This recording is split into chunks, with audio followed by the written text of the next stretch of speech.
જય માતે ખેડૂત મિત્રો, આજે તારીખ 21 નવેમ્બર 2024 ત્યાંની સવારની હવામાન અપડેટની અંદર માહિતી મેળવીએ તો ગુજરાતમાં ઠંડીનું જોર વધશે.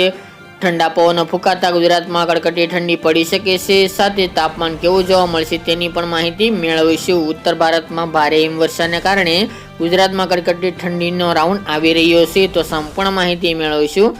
ચેનલમાં નવા હોય તો ચેનલને સબસ્ક્રાઇબ કરી નાખજો અને વિડીયોને લાઈક આપીને શેર કરી દેજો.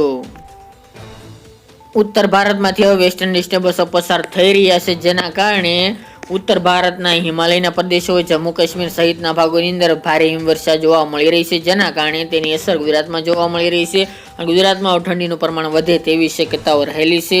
અચ્છા, ગુજરાતની અંદર વહેલી સવારે અને રાત્રે દરમિયાન ઠંડીનું જોર જોવા મળી રહ્યું છે, તેમજ મોટાભાગના વિસ્તારોની અંદર તાપમાન અત્યારે 20 ડિગ્રી કરતાં પણ નીચું પહોંચી ગયું છે. એવામાં ફરીવાર ગુજરાતમાં હજુ પણ ઠંડીમાં ઘટાડો થાય અને તાપમાન આગામી અઠવાડિયા દરમિયાન 15 ડિગ્રી સેલ્સિયસ સુધી નીચે આવે તેવી પણ સંભાવના રહેલી છે. તેની સાથે આગામી દિવસમાં પવનની ઝડપમાં વધારો થતો જોવા મળશે. સાથે જ હવેથી ઉત્તર ભારતના પવનો આવશે, જેના કારણે ઠંડા પવનો ફૂંકાઈ શકે છે ગુજરાતમાં. એટલે ઠંડીનું જોર 22 તારીખથી વધે તેવું અનુમાન રહેલું છે. વાત કરીએ તો તાપમાનની, તો મિત્રો ખાસ કરીને વાત કરવામાં આવે તો ગુજરાતની અંદર વહેલી સવારે અને રાત્રે દરમિયાન સારી એવી ઠંડી જોવા મળી રહી છે. હવે ધીરે ધીરે ઠંડીમાં ઘટાડો થાય, ઠંડીમાં વધારો થાય તેવું અનુમાન રહેલું છે. આગામી 22 તારીખ બાદની વાત કરીએ તો મોટાભાગના વિસ્તારની અંદર તાપમાન 16-15 ડિગ્રી સેલ્સિયસ સુધી જવાની પણ શક્યતાઓ રહેલી છે. સૌરાષ્ટ્રની સૌથી પહેલા વાત કરવામાં આવે તો મોટાભાગના દરિયાકાંઠાના તમામ જિલ્લા, જેમાં ભાવનગર હોય, અમરેલી, જુનાગઢ, પોરબંદર, રાજકોટ, જસદણ છે, બોટાદ, સુરેન્દ્રનગર, મોરબી, જામનગર સુધીના ભાગોની અંદર તાપમાન 15 થી લઈને 17 ડિગ્રી વચ્ચે જોવા મળે તેવી શક્યતા રહેલી છે. પોરબંદર અને દ્વારકામાં થોડું ઊંચું તાપમાન રહી શકે છે. જ્યારે કચ્છના વાત કરીએ તો કચ્છના ભાગો, જેમાં અમુક વિસ્તારની અંદર 15 ડિગ્રી કરતાં પણ નીચું ખાવડા, રાપર, ભુજ, નલિયા જેવા ભાગોની અંદર તાપમાન આવી શકે છે. ઉત્તર ગુજરાતની વાત કરીએ તો ઉત્તર ગુજરાતની અંદર પણ રાધનપુર હોય, થરાદ આસપાસ 14-13 ડિગ્રી સેલ્સિયસ જવાની સંભાવના રહેલી છે. આ સિવાય રાજસ્થાન બોર્ડર લાગુ વિસ્તાર અંબાજી, આબુ, ધાનેરા છે, વાવ છે, તેમજ પાલનપુર, ડીસા, ખેડબ્રહ્મા, હિંમતનગર જેવા ભાગોની અંદર 15 ડિગ્રી કરતાં પણ નીચું તાપમાન, મહેસાણા સહિતના ઉત્તર ગુજરાતના તમામ જિલ્લાઓની અંદર ખાસ કરીને પાટણ, સાબરકાંઠા, બનાસકાંઠા, મહેસાણામાં તાપમાન 15 ડિગ્રી કરતાં પણ નીચું જોવા મળી શકે છે. 22 તારીખ બાદ અમદાવાદ, ગાંધીનગરમાં પણ 15 ડિગ્રી કરતાં પણ નીચું તાપમાન જવાની સંભાવના છે. લુણાવાડા, ગોધરા છે, દાહોદ છે, મહીસાગર, બાંસવાડા, અરવલ્લી, મહીસાગર, પંચમહાલ જિલ્લાના ભાગોની અંદર પણ તાપમાન 15 ડિગ્રી કરતાં પણ નીચું 22 તારીખ બાદ એટલે કે 23-24 તારીખ આસપાસ જોવા મળશે.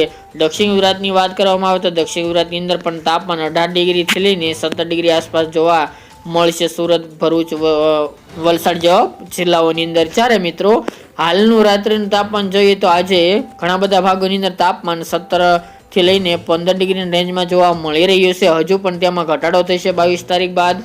આજની રાત્રિની વાત કરવામાં આવે તો સૌરાષ્ટ્રના જુનાગઢ, રાજકોટ, ધોરાજી, જસદણ, ગોંડલ, જેતપુર જેવા ભાગોની અંદર તાપમાન 15-16 ડિગ્રી જોવા મળી શકે છે.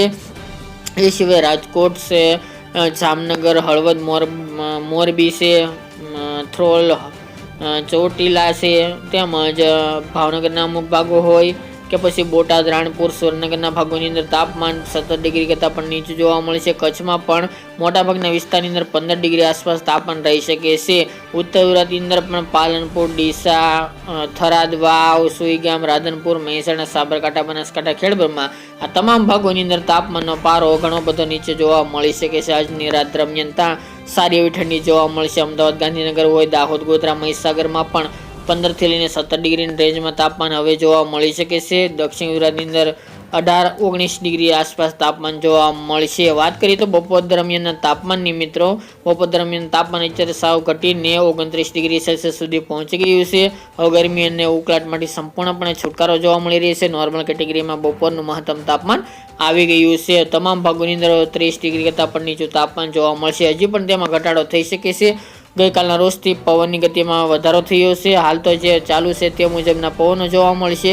બાકી હવે ઠંડા પવનો જોવા મળશે. ઉત્તર ભારતના વિસ્તારમાં હિમવર્ષા થઈ રહી છે, એના માટે ત્યાંના પવનો ગુજરાતમાં આવશે, જેના કારણે ઠંડીનું જોર વધી શકે છે. બાકી ગુજરાતમાં હમણાં સિસ્ટમ આવે તેવા સંજોગો જણાઈ રહ્યા નથી, તેમજ સિસ્ટમ બનવાની છે પરંતુ ગુજરાતની અસર નહીં કરે તેવી શક્યતા રહેલી છે. બંગાળની ખાડીમાં એક સાયક્લોનિક સર્ક્યુલેશન બન્યું છે, પરંતુ તેનો ટ્રેક હાલ તો અરબી સમુદ્ર સુધી આવશે અને અરબી સમુદ્રમાં સિસ્ટમ કઈ બાજુ જાય તે આગામી દિવસમાં જણાવશું. તો ગુજરાત તરફ આગળ વધશે તો ગુજરાતની અંદર માવઠો થવાના દેખાઈ રહ્યા છે, પરંતુ સિસ્ટમ ઉપર રહેશે જો સિસ્ટમ ગુજરાત તરફ આવે તો. બાકી ગુજરાતમાં કોઈ માવઠાની સંભાવના નથી. તો મિત્રો, આ અત્યારની વહેલી સવારની અપડેટ. ફરી એક નવા વિડીયો સાથે મળીશું.